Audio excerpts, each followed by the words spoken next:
What is going on, Roland Empire? Here, guys, to give you a video.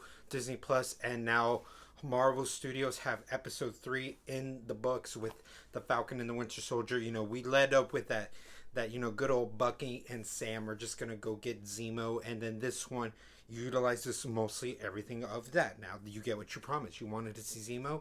You get him talking. You get him the reasoning how he's been, being arrested and all, and how they deal with him getting out, and Bucky and Sam and all that, dealing with that conflict. And now this one really truly is like a nice, because of how Winter Soldier and Civil War were and how their guys' chemistry is. The Falcon and Winter Soldier is just a nice continuation. You get more little bit like tidbits of what's been going on, payoffs that definitely show that Marvel has built it in a sense, right, that you stuck along with this. It's nice to know little little things that reveal now here and there. So they go on to try to go to this like mafia person, realizing where this super serum's coming from. And I wonder, I was like, is this gonna lead to something? This is sort of red herring. It's a bit of both, It's not like it went too much. The characters serve its purpose for its scene, but then after that, we get a revelation of like who was saving them as all three of them were escaping out of this like fancy kind of club and all that. Nice, stylish and all that. The club I'm at, and it's Sharon Carter. Like, I know she was giving the show. It was like, oh yeah, that's right. She's also still a part of this. Another crew member to add to this whole thing. And what I find so unique is like, okay, this is sort of subverting. Was like, I did not expect this character to be how it was. But it makes you question, I was like, is there going to be more to you now? Or is there something we need to discuss here? But for right now, I enjoy the character definitely having a developing kind of arc. I want Kiers to know more why, and I understand the reasons why, and that's true. That is true of how how much she stuck up for the Avenger. Then Falcon and Bucky could try to do what they could, but with the circumstances, they're barely catching up and all. And yeah, it's again nice little crew where this one has more action scenes going throughout the episode, still fun and enjoyable.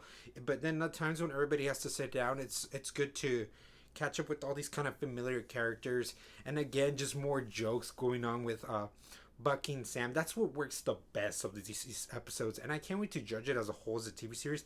But as episode per episode goes with this TV series, that's what is keeping me definitely sold.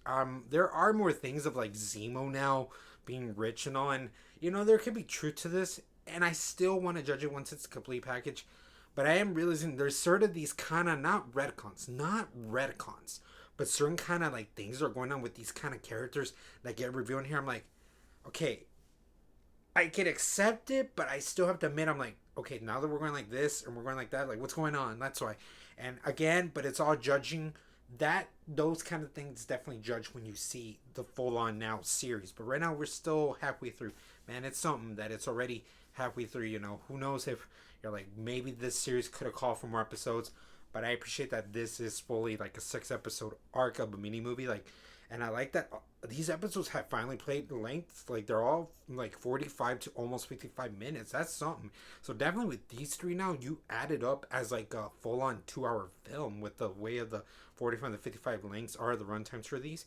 So I'm enjoying a lot of this. Those mass smashers, whatever, max smashers, a little bit, they're delivering more to care sort of for them, but they're still just kind of like, they're just a pawn to see what these main characters go.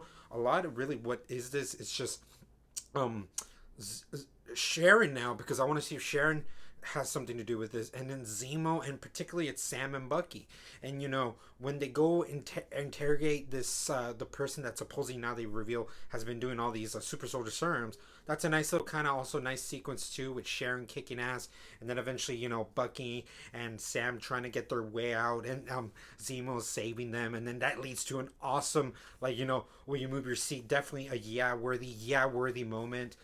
And all this to just and then eventually the 3 of them, Bucky and Sam, they go back. There's more discussions throughout all this with all these guys about why'd you not take up the shield, you should have taken up the shield.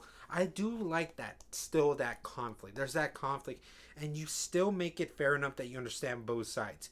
But man, an enjoyable episode, definitely an enjoyable episode where stylistically the places they went, they're all really fun and thematic to enjoy. The main characters, having that character that was played one of the sides for Black Panther being with the Winter Soldier, I'm like with you know, the one that like Michonne the character would play, but one of the other ones. I'm like, okay, this is questioning. That would be cool to see T'Challa be in this. Like, it would be a surprise thing that we didn't expect, but we might expect what we expect. I don't think they filmed the nut scenes for that. You know, that sucks. But okay, with you know, good old Bucky Barnes having a connection to this, this is more still surprising. I'm like, okay, where are we going? You know, we have 6 episodes, 6 episodes to fill this all, and you know, it's still Marvel. They're still they plan things for certain stuff, but there is a lot to take of what is gonna go on with this. You know, really, there's still now we get more revelations that you know who might have been going on certain strings and all, but there's still more to discover. Still more to discover is like how does this all eventually add up? And I'm kind of curious. Is like, is Zemo really the bad guy? Is he the bad guy we're rooting for, like gonna root for though? Is he not really the main antagonist here?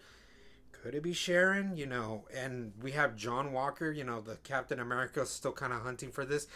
I like where it's going with this character in a sense where like obviously he's not Captain America, but that's like kind of like the purpose of what his character is. It's like he's an opposite. I want to know if he's also a red herring. Could he be a red herring, or does he allude to something like also? That's a curiosity. That is a definitely curiosity I want to see. And just what is working best, like I've said, is just the chemistry that Sam Wilson and Bucky Barnes have. That's what's making it so enjoyable for me. I do have questions, and I want to see when the final product is complete. When it's complete, I want to give it more judgment. I see it, but I still am enjoying how grounded this is, how it is as balanced as it can, how it's fun as it can be. This is like the Marvel version of what Netflix is, but on the Disney Plus. What they had there, and they're doing it here now. That's how I'm really admiring and appreciating this kind of form that we're getting from these characters, and all. That's how I'm enjoying this particular. It's almost like a film. It is almost like a film, but the TV series. But like I always say, guys, these are just my thoughts and opinions. You know, let me know if this series isn't working for you. Explain, and let me know if it is one of your favorite shows. What are your favorite key components of this, you know, show? I think it's definitely entertaining. It's definitely fun, and the characters are just something fun to just have a good time with. And you know, all this in the comments below, guys. And as always, roll an empire, laugh, smile, repeat.